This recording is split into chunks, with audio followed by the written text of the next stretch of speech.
South Carolina Republican Congressman Trey Gowdy is chairman of the House Oversight and Government Reform Committee. He joins us tonight from Greenville. Welcome back to Special Report, Mr. Chairman. Thank you, Brett. First of all, on the Kavanaugh situation, your thoughts about where we are now and this latest letter from her attorney that they're now negotiating on her to testify. It's an incredibly serious allegation that, in my judgment, Brett, is not mitigated by the passage of time. It's an equally straightforward denial by Judge Kavanaugh. When the suspect says, "I was not even at the scene of the party," that's a classic credibility context. One witness says that I was physically and sexually assaulted to the point that I was in fear for my life. And the person that she names as the suspect says I was not even at the party. So the only way I know to reconcile that is for Dr. Ford to testify and for Judge Kavanaugh to testify and for good, fair, but firm questions to be asked of both. I don't know how an FBI investigation would help unless they're able to locate witnesses that can either corroborate or contradict. There is no crime scene to analyze. There are no forensics to analyze. And the FBI can't interview her and Judge Kavanaugh and then repeat back what they say. You can't determine credibility that way. So I hope that she comes. I hope that she will testify. I think she'll be treated fairly. I would hope that she would. And I think Judge Kavanaugh should also be given an opportunity to respond to these allegations. You mentioned the FBI investigation call, and that really is what Democrats are saying the most. Here is Senator Doug Jones and also Sheldon Whitehouse. I prosecuted 38-year-old cases, so they're pretty good about locating witnesses and finding people. That's their job. They're a hell of a lot better at it than the Senate majority or minority staff. That's what the FBI does. That's what they're trained to do. But even if they were to ram this guy through, as soon as Democrats get gavels, we're going to want to get to the bottom of this. If the Democrats win back the House and or the Senate, Democrats will investigate what happened. I am confident of that, and I think we'll also be investigating why the FBI stood down its background investigation when this came up. All right, there's two. I want one more. Senator Kirsten Gillibrand just a few moments ago, earlier this afternoon. Judge Kavanaugh has not asked to have the FBI review these claims. Is that the reaction of an innocent person? It is not. Can you get reaction to all of those? Wow.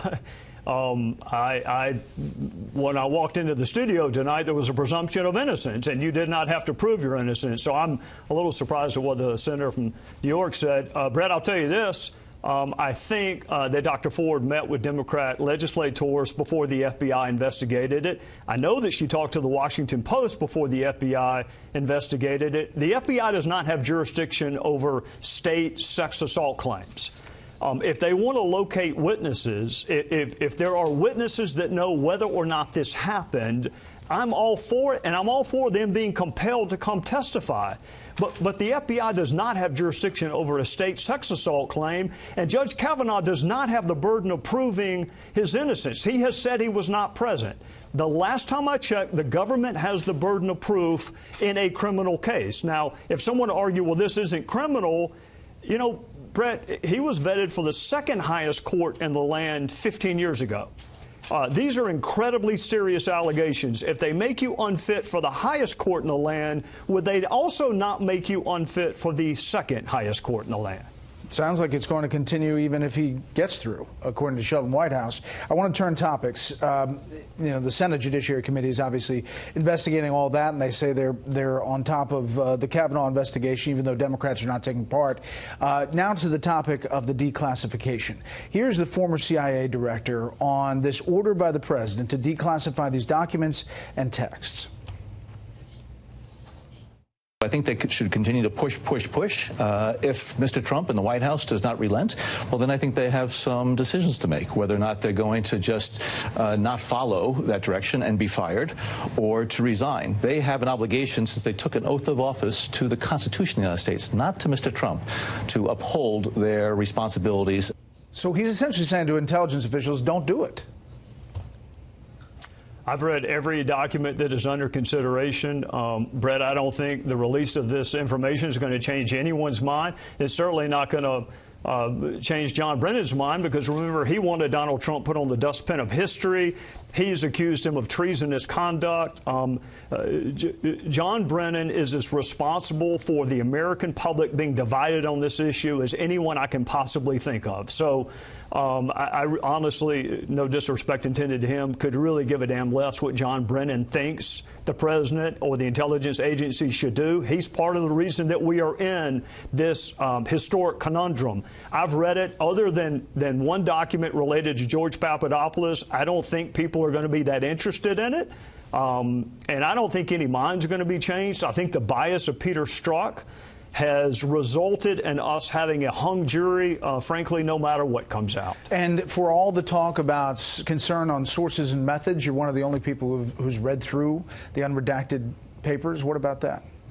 I would tell Chris and Dan Coates and everyone else, by the way, all of whom were Trump appointees, that if you are concerned about sources and methods, if you're concerned about relationships with friendly foreign governments, then you need to go sit down with the president and say, look, there's a way we can get this information out, but safeguard sources and methods. I would think the president would be open to that. In fact, I know he would. So if Chris is concerned, if Dan Coates is concerned, they have unfettered access to the president, and they can go make the case. I've read it. Some of it's embarrassing for the Department of Justice. Some of it's embarrassing for the FBI. Embarrassment is not a reason to classify something. So a lot of it should be embarrassing to John Brennan.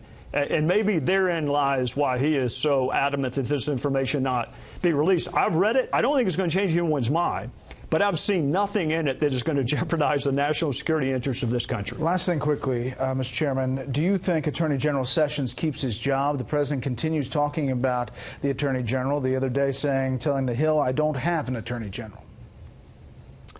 Brett, I think we're at the point of irreconcilable differences in this relationship, and I think he keeps Jeff Sessions until a sufficient number of Republican senators tell the president that someone else can be confirmed. I don't know who that person could be in this hyper-political environment.